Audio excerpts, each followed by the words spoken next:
Why do we push Jones up draft boards when he's a day 2 prospect? Everything that people say about Fields is the same thing they said about Watson, Pat, Allen.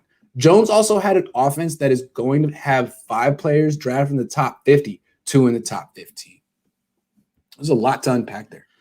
There's a lot to unpack. Let me try my best. Let's talk about my best here. So, because it does seem like a lot of people are pushing up Mac Jones, and a lot of people, the same people, are pushing down Justin Fields when both guys have questions.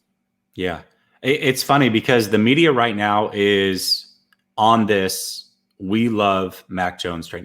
He can do no wrong.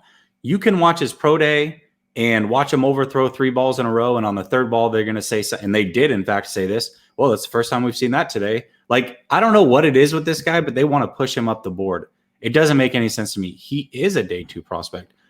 He always was a day 2 prospect all the way through January. And once they won a national championship, all of a sudden, well, now he's a top 10 guy. And it does worry the heck out of me. That's why I think he's wrong.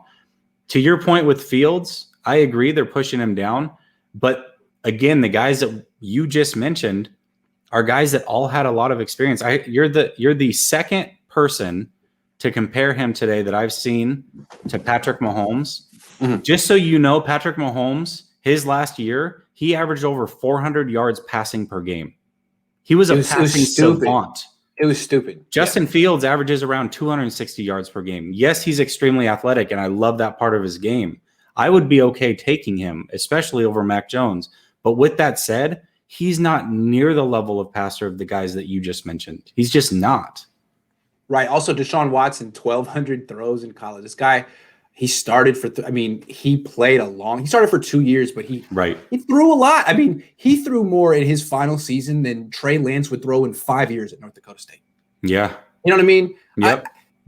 To compare Justin Fields to Deshaun Watson, like, I don't think you're going to get that from Justin Fields. He's a good athlete, but he's not an accomplished quarterback like this. He went to an all-star team and didn't win a Heisman, didn't win a national championship. He won a lot in the Big Ten. Good for him. So did Dwayne Haskins. He's a better prospect than Dwayne Haskins because he runs. But in terms of his passing, his numbers against pressure and against blitzes is abysmal. That's scary.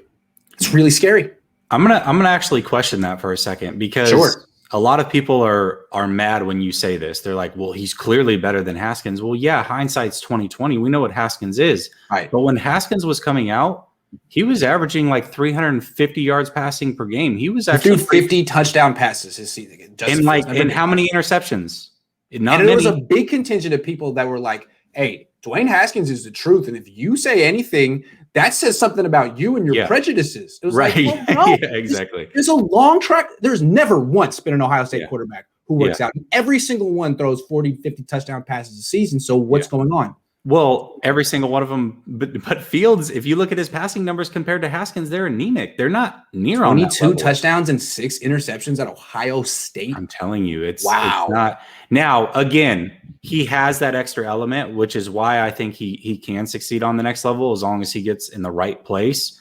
But and let's be honest, Haskins, I think he only played through his sophomore year. He was very immature. You saw that in the NFL. I think Fields has his head screwed on straight, so I will say that. But if you're just strictly looking at the numbers, Haskins lit it up at Ohio State a lot more than Fields ever did. Also, Dwayne Haskins, how many passes in college? 590. Same thing. Yeah. They don't prepare you for anyway at Ohio State. There's no real quarterback preparation. And then you left early, and then it's a surprise that you bombed on Washington. Right. Maybe experience should be taken a little more seriously. Justin Fields is interesting. I think he reminds me of Cam Newton, his skill set and what he does. But again, Cam Newton won a national championship and a Heisman at Auburn. Yep. Imagine if he were at Ohio State. Imagine what his numbers would have looked like. They would have been crazy. So I just feel like for Justin Fields, I know he's got the pedigree. I know he's got the athleticism. To me, there's something missing. And there's a reason that he couldn't take Ohio State to the next level. He should have won a national championship there. But he couldn't do any better against Alabama than Kellen Mond. Like, what? Kellen Mond doesn't have your talent, but Kellen Mond at least stuck it out in college and improved 4 years in a row. And I don't know. He did way worse against Alabama than Kyle Trask did. I've already given those numbers. You can't talk about that. You can't talk about it. And anytime you say anything about Justin Fields, like he's not the most consistent at reading a defense or finding an open receiver. Yeah. Some person would be like, here's an example of him doing it one time.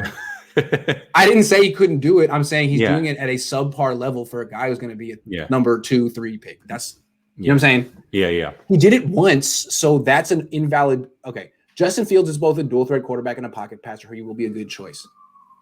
He's a pocket passer in the sense that he's tall and has a strong arm. Yeah. Oh, he's got a phenomenal arm. Yeah. And he's not afraid to get hit. There's a lot. Listen, there's a lot of things that I like about Fields. I don't want to turn this into a Fields bashing session. No doubt. I know that I feel like 49ers Twitter has gone way too far in favor of Fields. Like he has to be the guy. It's him or bust. Like I'm not of that mindset, but I'm not of the mindset that just because an Ohio State quarterback hasn't listen, I just said I'm an Oregon fan. Who from Oregon ever succeeded before Justin Herbert? It's true. Nobody. It's true. You can't go. And who before Texas Tech succeeded before Patrick Mahomes? Right. Right. So I'm not going to go that far. There's a lot of things that I like about Fields, but to say that he's an elite pocket passer, every advanced statistic will tell you that's just not true. And also, there's a reason like so many people who watch the coaches tape say, geez, decision-making, field vision, ability to read defenses, ability to beat pressure and blitzes is questioned. Yeah. And what his defenders will say is, well, you know, his offense does him no favors. And that's true too. So what you're saying is you don't know why there's an issue. It could be that he's really good and Ohio State's holding him back, or it could be that he lacks these abilities. And the best you can say is you don't know. Yeah. And that's the guy you traded 3 first-round picks for. He could come in and be just a on it in Kyle Shanahan, just perfect finding where to go. And he just wasn't a good fit for Ohio State. But if that's the case, then how come he didn't win it out at Georgia? Because Georgia's a lot like Kyle Shanahan. I'm just wondering. Right. Anyway, he's an unknown in that sense for me.